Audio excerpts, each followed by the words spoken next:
I'm going to go through the entire Atlanta UFC Fight Night card from beginning to finish. We're going to go through the early prelims, the prelims, and the main event, talking about what happened, giving you a quick breakdown and recap of what I thought throughout every single fight.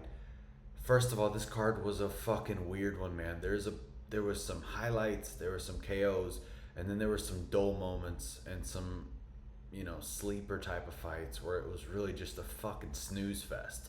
The crowd was great. I liked that they were booing when people were fucking, clinch festing and crotch sniffing. And I can get behind, getting dominant position and going for submissions and going for ground and pound, just like Joaquin Buckley and Usman. He was doing damage on the ground, but there were definitely some dull moments through the card. Let's get right into it, starting with the very first fight on the card: Jamie Lynn Horth versus Vanessa Demopoulos.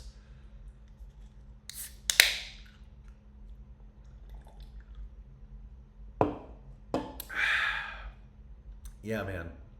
I actually started pretty fire, to be honest with you. Jamie came out with some fucking heat and she looked good on the feet. I was very impressed with her striking. I believe she dropped Vanessa early in the round, and from there kind of just snowball affected into a complete domination throughout the fight. Vanessa had nothing on the feet and proceeded to raise her hands up in the third like she was winning the fight, while she got brutally dominated for the first two rounds. Very dominant win by Jamie Lynn Horth. I believe she was on a 3 or 4 fight win streak before this fight. No, before her last fight, which she lost. She's getting back on the train, and she looks like she could be a real problem at flyweight, as we've seen before. But I would like to see her go against some more top level, fighters, and see how she does there. On to the next. I digress.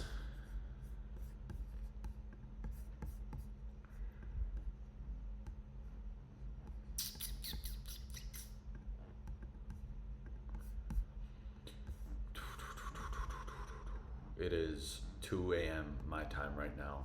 This card kind of turned into a snooze fest. Um, I'm not gonna lie to you. It was a great card at first, and throughout kind of the middle of the card, and then all of a sudden it just kind of started falling apart, and really became, you know, a fucking snooze fest. Lack of better term. I mean, it's a waste of time. Phil Rowe versus Angelusa, banger of a fight. Like, I mean, these guys were going at it from the very beginning. Angelusa was doing a lot of control time in the first two rounds, dominating Phil Rowe on the ground, and Phil Rowe really just seemed not to have much for him on the ground. He was very patient, and I'm glad to see him get the win by devastating fashion in the third round with a clear-cut TKO. I believe Angelusa got his mouth guard knocked out with some kind of shovel uppercut while they were both in the clinch. Phil Rowe hit him with a clean shot, and the mouth guard was out. He held him up against the cage, and it was just a beat down. What a fight. This was a true scrap from start to finish. Angelusa had his moments. Phil Rowe had his moments. It just seemed like Angelusa was very aggressive at first, and he was landing, so I was expecting him to do very well on the feet. And then he got hit, I believe, very clean with a shot and went straight to the grappling and kind of dominated there. That's definitely a big hole in Phil Rowe's game moving forward, is just how easy Angelusa held him down and how dominantly, he held him down. Yeah, Phil Rowe gets the KO in the third round against the fence, and it was a beautiful fight. This was a scrap from start to finish. I'm surprised it didn't get, at least performance of the night for Phil Rowe. It was a very, very good fight. See, this is where it was kind of the ups and downs in the card. This whole card was a big roller coaster, ups and downs and ups and downs, and it was just kind of a snooze fest at times. And Cameron Smotherman was one of those fucking smooth, like, bro, your name is literally Smotherman, bro. It's fucking Smotherman. Work on your fucking grappling, bro. Ricky Simone just dominated against the fence. He didn't land many strikes on the feet. Obviously, that's not his strong suit, but he just dominated by wrestling. He just wrestled fucked and smothered Smotherman. I believe there was some kind of bullshit where Ricky said, "You're under arrest against the cage," and Smotherman called him racist. What the fuck? Who gets away with this shit, man? This is why MMA is the best fucking sport in the game. Absolutely insane to see this kind of shit at a high level. Don't get me wrong. The fight was a complete snooze fest. It's what we expect from Ricky. That's the type of fighter that he is. He likes to hug and pray, and he likes to beg for forgiveness, and he likes to ask and just proceed to hold guys up against the fence and sniff their fucking crotches, and it's just super gay, man. It's a retarded way of fighting, and unless you're Marab, which he does have a win against, it's just not a fun fight to watch. It's like this every time. I know he got a crazy knockout in his last fight, but 9 out of 10 fights from Ricky is this kind of fight. It's a smothering snooze fest against the fence. And Cameron Smotherman should know better. On to the next. I digress. It fucking irks me, bro. It bothers the shit out of me when guys know how other guys fight, because Cameron should be studying his opponents. He's a young prospect coming up in the division. Ricky's been in the division for a long fucking time. There's so much tape on Ricky Simone. Why wouldn't you be studying tape and seeing how he fights? That's the kind of shit that bothered me. Like Buckley not expecting the takedowns and to get held down for 5 fucking rounds, bro. You know the type of fight that's going to be coming towards you, and you still don't prepare. This is the kind of shit that pisses me off. How fucking retarded are these MMA fighters, bro? It's fucking exhausting, man. On to the next performance of the night. Jose Ochoa versus Cody Durden. I was dead wrong about this one. I wasn't familiar with Jose Ochoa's game. My bad, brother. I should have known better. I didn't know you had that dog in you on the fucking feet, bro. Was in the Matrix in there, bobbing and weaving and uppercuts and overhands. He was tagging. He even landed a fucking spinning back fist, wrist at one point in the first round. And Cody came in with so much hype. I believe Cody's are 0-3 in the whole night, right? Anyway, Jose fucking tagged him throughout the whole first round. Cody had his moment. I know he landed a good little weave and fucking overhand right, and it landed, and it caught him clean, but it just seemed like every strike Jose landed on Cody was so much more devastating than the strikes Cody landed on Jose. There was a big speed discrepancy, and I'm excited to see where Jose goes in the future, because this motherfucker can strike, man. Him against Joshua Van in the future, woo! Sign me up, baby. Sign me up. This is what I'm talking about. Bring back good flyweights. Make flyweight good again. Please. Yeah, this was a banger of a fight. I'm excited to see where both guys go from here. Obviously, Cody Durden is not on the same level as Jose Ochoa. I hope he can get some kind of ranked or right outside the top 15 opponent. I know flyweight isn't that deep, so I would love to see him get a good jump in competition and see if he can handle it. Yeah, this guy's fucking dangerous, and his highlight reel is insane. Getting knockouts like this at flyweight, that's a big deal, man. I hope the UFC can get behind this guy and really give him a good boost of publicity, because the flyweight division fucking needs it, man. It's so shallow. Not as shallow as heavyweight, obviously. John Jones knows a lot about being shallow, but it's fucking shallow, man. It could use the stardom. See, this is where the cards started picking up as we get into the next one. Malcolm fucking Wallmaker from Augusta, Georgia, landing his signature right hook at the fucking 2-minute mark. You know, clean. I know he was throwing body kicks and body kicks and body kicks and punches to the body. And obviously, Chris Moutinho's type of style is just... it's like a zombie, man. It's like a retarded fucking zombie. Like, bro, you've won your last 5 fights by TKO or KO or some bullshit going against cans out of the UFC. You haven't changed your fight style, and then you're going against a fucking dog like Malcolm Womaker. I like this is the type of shit that's like, bro, no wonder you're not in the UFC. No wonder. No fucking wonder. And if Malcolm could have knocked you out, but O'Malley couldn't have, it's like, what the fuck? How good is O'Malley in reality compared to somebody like Malcolm Womaker?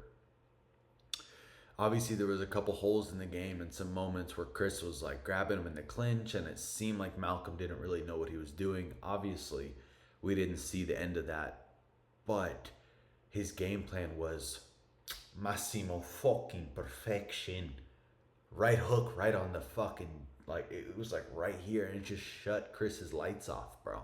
He was out cold, face plant on the fucking canvas. Another 50K bonus from Malcolm Wellmaker, and I love to see this shit, especially in the bantamweight division, where it's death's row throughout the whole fucking division. Hopefully Malcolm Wellmaker is back in there soon, having back-to-back first round knockouts with the same fucking tool in the arsenal. Hopefully he gets a good jump up in the competition. I'm curious to see how his grappling really is against some of those top level guys. Yeah, man, this is a banger. I hope they can get him on the 317 or 318 card. Give him a good boost. He deserves it. This guy's a fucking star. As for Chris Moutinho, the long and waited return for the fucking green. Dude, you should have brought back the green hair. I should have known better as soon as they were talking about. No, you know what? I fucking called this one right. I knew he was going to get knocked out in the first round with the type of stupid style he has against somebody like Malcolm Womaker, who can knock you the fuck out, and he's done it to his past two opponents.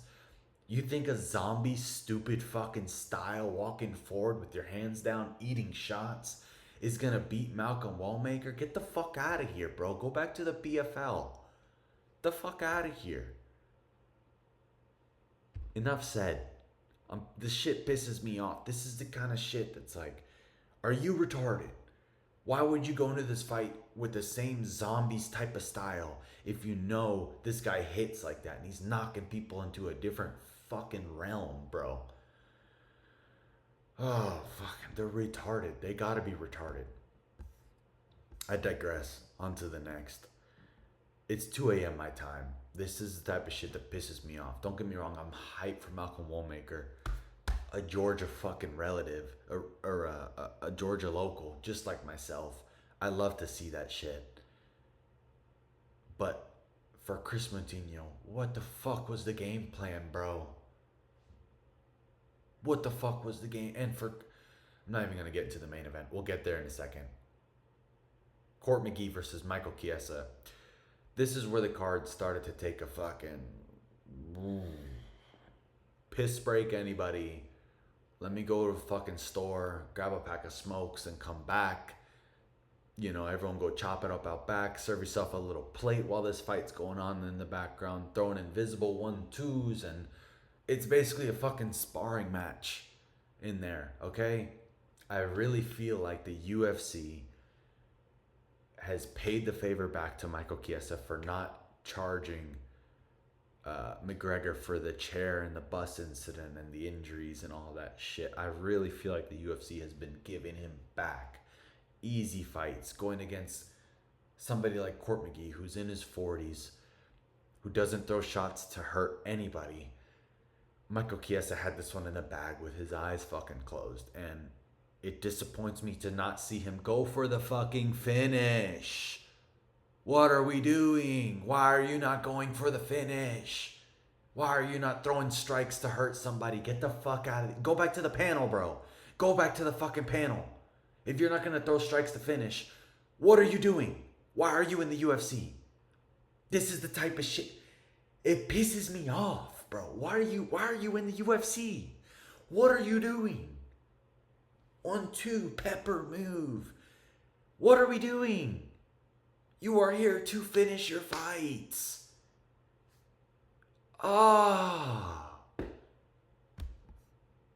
Disgusting performance. Disgusting. Disgraceful. Turn the fucking TV off. It made me want to look forward to the fucking commercials. This is the type of shit that pisses me the fuck off.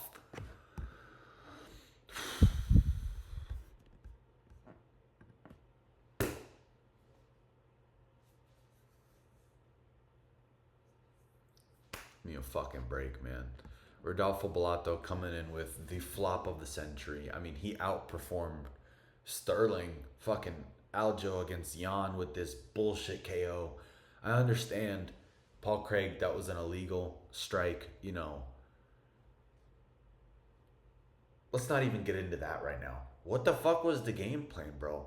When Paul Craig backs up against the fence with his chin up like this, and he's throwing body kicks and little bullshit spin kicks to the stomach. Bro, Paul Craig is giving you his chin on a silver fucking platter. He's giving it, he's like, against the fence. Like this, please. Right here. I get paid to get knocked out. This is Paul Craig. I get paid to get knocked out. The face paint, it's bullshit. It's all a fucking game. He couldn't rip off his shirt in the fucking weigh-ins. It's a game. This guy gets paid to get knocked out. Okay? Paul Craig gets paid to get knocked out. That's the only reason he is in the UFC. To make a highlight reel for somebody else. That's it.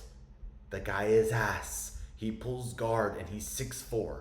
All he knows how to throw on the feet is a body kick. A nasty body kick. A nasty body kick. A nasty body kick. That's it. Pisses me off. Get him out of here. And from Rodolfo, disgusting behavior. Disgusting behavior. Disgusting behavior.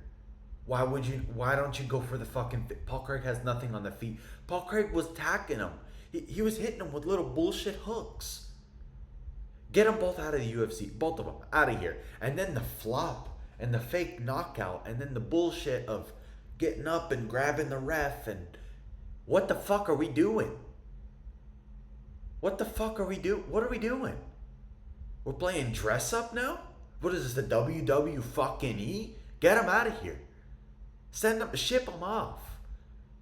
Get him out of... This is the type of shit... What are we doing? The card went from a solid 8 performance to a what the fuck am I watching type of performance. Disgusting behavior. Both guys should get their monies taken away. All of it. Don't give them a fucking bag. I don't care if they made weight. They don't deserve shit. Get them out of here. Both of them. Out. Out, out, out. Disgusting. I digress. Let's get into the main card for another fucking snooze fest. Umar C versus Alonzo Meadowfield.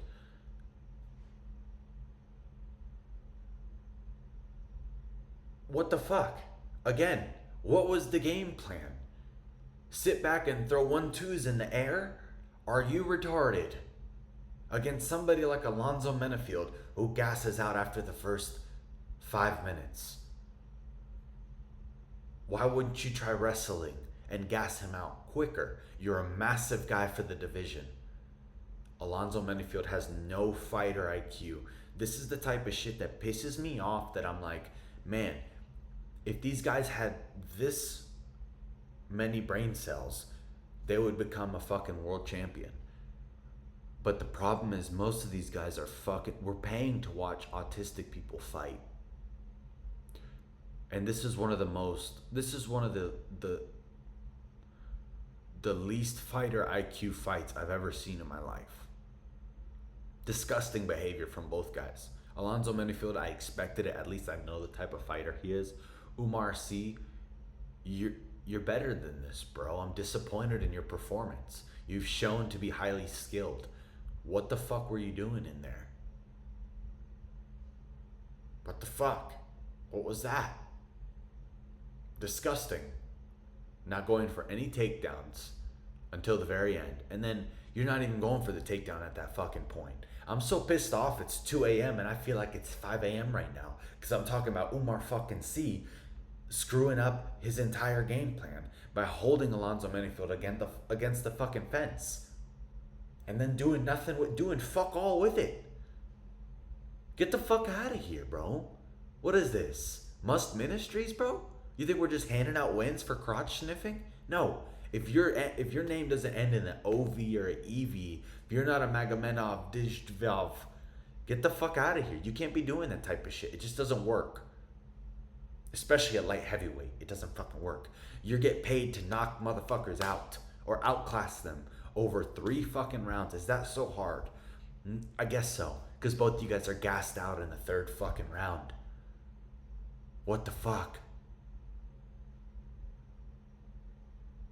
Disgusting performance from both men. Disgusting. I hate to see this type of shit. Cody Brundage versus Abdul Malik. Way too much respect from both guys in the 1st round. Disgusting behavior. I don't know what the fuck happened. Both guys showing way too much respect for one another in the 1st round. And into the 2nd. Barely throwing any strikes. Cody Brundage did look good on the feet. I'll give him that. He was bobbing and weaving, and he was doing good on the feet. He was landing. He was throwing good leg kicks. He was doing well. And you know what I've noticed about Cody? He's the type of fighter that when you tag him, he wants to get that back unless it's a really good punch. And then he'll just shell up like a little fucking girl. This is what they get paid to do this. This is why I'm allowed to make fun of them, because you're getting paid to do this. And as a fan, when I'm sitting on the couch watching this shit with my wife and I see you do this after you finally initiated some type of fight in the 3rd fucking round because of some bullshit headbutt, again, why wouldn't you pressure a little bit more earlier? You know, why wouldn't you go into the wrestling well and try to drain this guy, no homo, in the right type of way to take away from some of his power, so then maybe in the 3rd you can come out a little bit stronger? Do I need to come up with the fucking game plans? Because I'm sitting on the couch watching like what the fuck is going on for the first 10 minutes of this fight. My wife is even sitting there on her phone scrolling because she's fucking bored. What are we doing? What the fuck? What's the game plan here? Huh? What the fuck's the game plan? What are we doing? And for Mansour, bro, Cody Brundage hits. But bro, you're a monster. You should be going after him from start to finish. You're a killer. You're a massive guy and you hit way harder than Cody does. Why aren't you chasing the finish earlier? Way too much respect. I don't know what the fucking game plan was. Staying on the outside. These guys were boring as fuck for the first 10 minutes. Doing fuck all on the feet. Not initiating any kind of takedowns, any kind of wrestling, and just standing around, bobbing and weaving and throwing imaginary combos at one another like you're wasting each other's time. And then in the 3rd, Mansour lands a good straight on the chin of Cody, drops him. It's like a flash knockdown. Cody gets up, wants to get his back. They start throwing some fucking leather, and all of a sudden I'm into it, and I'm on the couch, and I'm bobbing and weaving, and we're moving, and everything's exciting, and we're going. Cody gets pushed up against the fence. Mansour throws some kind of knee, which I initially thought landed, towards the middle section and kind of dropped Cody, just like it did to Bo Nickel not too long ago. Come to find out, it's a headbutt. Okay? It's a headbutt that's maybe in this much distance. You'd think it wouldn't have that much of an effect. Obviously, I'm not the one getting hit by it, so I don't know what the fuck I'm talking about. I'm just some casual guy sitting on the couch. But again, you're getting paid for this shit. You know what's to come in the fight game. Why are you sitting down like this? And then after the fight, you're protesting. Obviously, yeah, it's a headbutt, which I think should be some kind of technicality where it shouldn't count that round. But again, you're a professional fighter. You get paid to do this. A headbutt from this much distance away shouldn't be that much of a factor, right? I don't know. Maybe. Am I wasting my time even talking about this? I don't know what's next for both guys. On to the next. I don't even know what to say about this one. It's just this card just turned into a fucking spiral all of a sudden after this. I digress. On to the next. When Cody Garbrandt landed that that running uppercut, you know, like a fucking leprechaun. He's coming at him. He's a fucking leprechaun. You know, he's landing these uppercuts and he's leaving his fucking chin out just like this. He's throwing these uppercuts and he lands and Rowney hits the ground. He drops him. And then all of a sudden, time fucking froze and I felt like we were back in 2017, 2018 Garbrandt versus fucking Dominic Cruz. I felt like we were back there again. I felt like time froze and he starts fucking emoting and everything starts fucking, whoa, deja vu. We're back there again. And then it's a fucking snooze fest again. And we get the same old Cody Garbrandt who has not evolved a single smidge in his game since that Dominic Cruz performance. The guy continues to be the same exact fighter, and people like Barcelos are beating you, bro. He's the same exact fighter. He looked a lot slower in this fight compared to his last couple fights. His striking has seemingly gotten worse, or maybe just the division's skill level has gotten better. If Barcelos is beating you on the feet without landing good takedowns, which he didn't land. I mean, the takedown defense at Garbrandt is unmatched. I gotta give him that. His scrambling and his takedown defense was amazing the entire fight. But if you're getting outboxed by Rowney Barcelos, bro,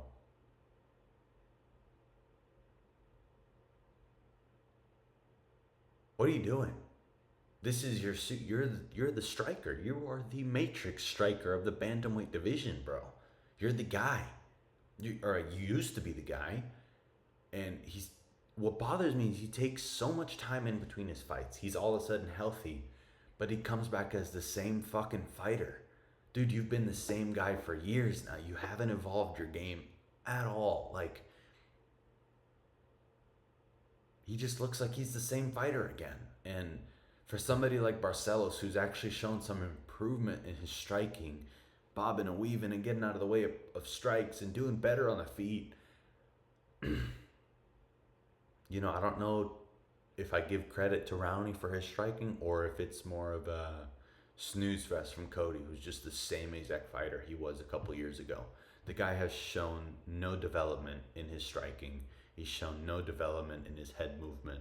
He's shown no development in his kicks. His takedown defense is still great, but why don't you chain off of that? He was getting tagged on the break every single time. Barcelos was capitalizing on that. He got tagged. His chin is back because he took some big shots in this fight. I'll give him that. I get that. That's amazing. I'm glad Cody Garbrandt's chin is back. You know, something to fucking celebrate. Bro's chin is back all of a sudden. But man, it's like he's just the same fucking fighter. If Barcelos is landing on you, bro, you shouldn't be fighting. That's how I feel. It's different if it's in combination. You guys are throwing shots. Everyone lands. But he's clearly landing on you against the fence. I love the pressure in the first round. You're pushing Barcelos back. That's how you landed the strikes. And then all of a sudden, towards the end of the first and the second and then the third, it was a spiral effect of getting pushed up against the fence and getting combos landed on you, bro. This isn't 2018, 2019 where you land that hook at the buzzer. You don't think people know that's coming, bro? You get tagged up against the fence. Change your fucking game plan or the machine will eat you. You have been the same fighter with no development for years now. I digress. On to the next. Edmund Shabazian with that fucking ugly build. Disgusting rib cage. I'm so sad that we had to sit there and watch this guy fight for 5 fucking minutes each round. It was disgusting to see. The rib cage needs to go against a specimen like Andre Petroski, who has no striking whatsoever. The fight was pretty much boring throughout the first 2 rounds. Not much happened. Petroski, whatever the fuck, couldn't land a single takedown. I don't think he did, right? 2 takedowns. They weren't really takedowns because Shabazian just got right back up, so I don't really count those. You know, if you don't secure the position and land ground and pound, is it really a takedown? If you're just holding the guy for 2 seconds and he pops right back up, whatever, I digress. Edmund Shabazian looked decent on the feet. I would love to see him do better on the feet against somebody like, Petrosky, who really doesn't have much else but a hook and a little body kick. His takedown defense looked better. I'll give him that. But when he had him hurt in the third, I liked that he went for the finish. But the guy was a sitting duck on the feet. I feel like at any point in the third, you could have rushed right at him and you would have had the finish, but you chose not to. And for that reason, I'm out. Yeah, I feel like a fucking shark right now. On to the next. Don't make me watch your fucking ugly ribcage if you're not going to get finishes every fight, okay? That's how I feel about this one. Andre Petrosky, the PFL is waiting. Your time has come, Tubby. Get the fuck out of here. With a physique like that, you should be fighting better. Miranda Maverick versus Rose Namajunas. Speaking about physiques, Rose Namajunas has one of the childlike physiques in the entire UFC. She looks like Ashtray mixed with a 10-year-old boy. Fucking hell, man. She looked good on the feet. She looked decent. Miranda Maverick was landing more than I expected on the feet against her. I'm going to be honest about that. Miranda Maverick's striking definitely improved. This fight was a scrap. I'll say that. These women were going at it from start to finish with dominating positions on the ground, going for submissions. Miranda Maverick had her in some kind of arm triangle choke, like a head and arm choke on top from full mount, and it was almost in, and Rose snuck out of it, and then she had her in her own choke, and it was a back and forth fight from start to finish. This was a banger fight. I'll give them that. This was very entertaining for a women's fight, and usually with Rose's performances, it's not. Especially recently, we've seen her slow down a lot in her fights. But this was a banger fight, and Miranda Maverick, I know they've trained together before. Miranda's shown a lot of improvements, so I'm excited to see where this one goes. Maybe Rose can get some kind of top matchup, Hopefully she can get, I think she's maybe 2 fights away from a title, 2 more good wins, and then maybe they can put her up there. But yeah, this fight was a banger, man. I'll say that Miranda Maverick is no joke. She definitely deserves to be where she's at. I'd love to see her not hopefully lose too much stock in the fight, in her next fight, because she showed levels. If you're able to do that with Rose on the feet and on the ground, her striking definitely got better. I digress. On to the next. The Nigerian fucking nightmare is back. Shaky knees, cobblestone knees, you fucking name it. Bro's limping with a cane just to get into the octagon. He's saving all of his energy. He's taking cortisone shots in the back just to make sure he gets in that fucking octagon. He's back. Yeah, the boogeyman is back. Kamaru Usman with a dominant 5-round decision over Joaquin Buckley. I didn't expect this one. I call this one completely wrong. I thought Joaquin was going to get the TKO in late round 3 or 4. Turns out he doesn't know how to stuff a takedown for the first 4 rounds. And then magically in the 5th, all of a sudden, he has great takedown defense. It only took you 4 rounds to realize, oh my God, I can stuff takedown. I know how to get underhooks now. I can stuff the head. And I can block these takedowns. Usman looked completely lost, and he looked like Frozone on the fucking feet. You know that picture of him where he's in the light blue fucking costume? And you know what?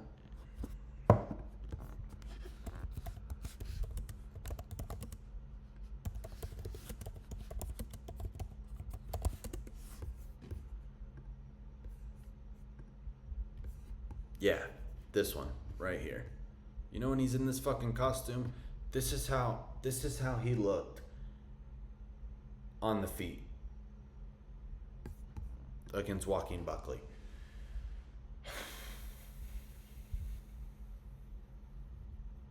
I'm impressed with Joaquin Buckley's cardio. It definitely held up over 5 rounds. He's definitely been training that.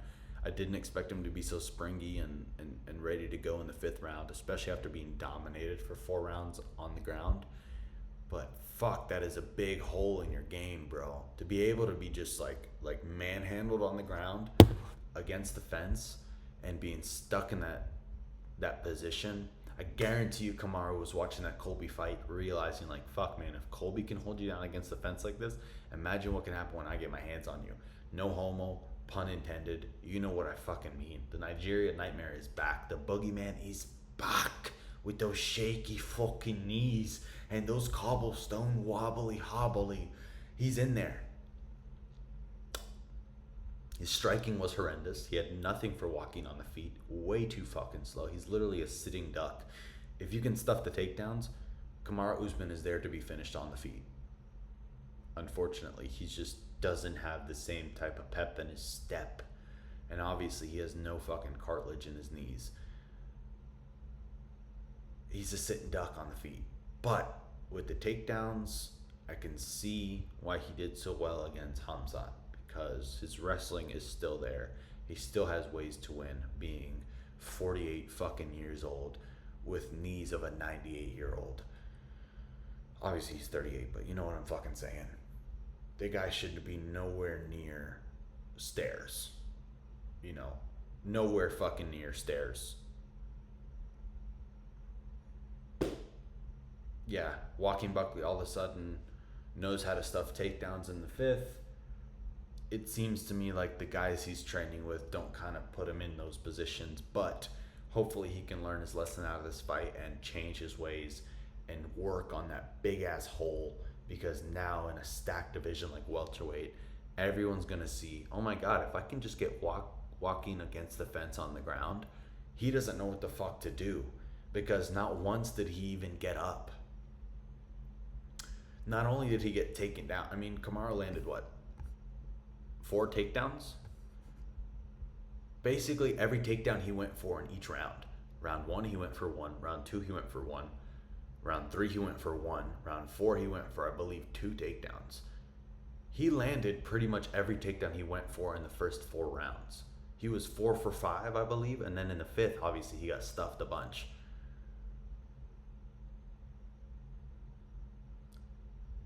Joaquin's takedown defense is absolute shit. What are you doing throwing punches in the middle of the octagon when the guy has a single leg and he's pushing you back to the fence? Why are you throwing punches? Why are you not digging underhooks? And why did it take 4 rounds for you to learn, oh my god, if I just digged underhooks, I'm stronger than this guy because he has no knees. I could just use my legs. Why could you use your legs on the ground? I don't fucking know. You're a number 7 ranked welterweight in the world. Why do you have such a big hole in your game? Oh, when I look back at your opponents, I realize you haven't faced any good grapplers, bro. And Kamaru Usman exposed that shit, and that's why he's gonna be next for a fucking title. You did this shit, Joaquin Buckley. Now we have to get a fucking Kamaru Usman title shot. It's gonna happen. Yeah, they're gonna give it to him. After Islam and JDM happens in October, November, MSG or Abu Dhabi, Usman's gonna get the title shot.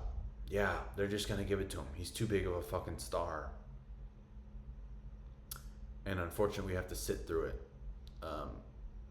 You know, I have some kind of faith that he could do well, but against somebody like JDM, who's very good at takedown defense, I don't think he's gonna be able to hang with those top level faster guys. I don't even want to see him against Islam. Islam's gonna piece up Kamaru. He's a sitting duck on the feet, and JDM will do the same. He is going to be minced fucking meat on the feet for those guys who can defend takedowns. Joaquin Buckley needs to go back to the drawing board and work on that, because going against some of the top level guys like Ian Gary, Sean Brady, he's going to get manhandled against the fence. It's going to be a disgusting grappling fest. I digress. On to the next. You know, top to bottom, it was a pretty good card. It had a lot of weird fucking moments, but there were some highlights. The crowd was okay. You know, I didn't really see many celebrities or a bunch of good fighters there. So I thought that was kind of weird, especially being in Atlanta. I rate the card 5.5 out of 10. You know, it started off pretty good and then hit a little snooze. And then all of a sudden I woke back up when Malcolm Womaker got the knockout, and then another fight happened that was a pretty much banger right after Phil Rowe and then Malcolm Womaker. It was good fights. And then snooze fest. And then a weird fucking altercation, and then another snooze fest, and then Edmund Shabazian's ugly fucking ribcage, and then Rose Namajunas, which kind of picked me back up, and then the Nigerian fucking nightmare, giving me nightmares before I go to bed at 2:22 a.m. Like and subscribe. Leave your thoughts down below. Let me know what you're thinking, what you guys think about Nigerian nightmares. Welterweight run again at the title, how he faces against some of those other top guys in the division, and what we thought about Joaquin Buckley. Let me know down below.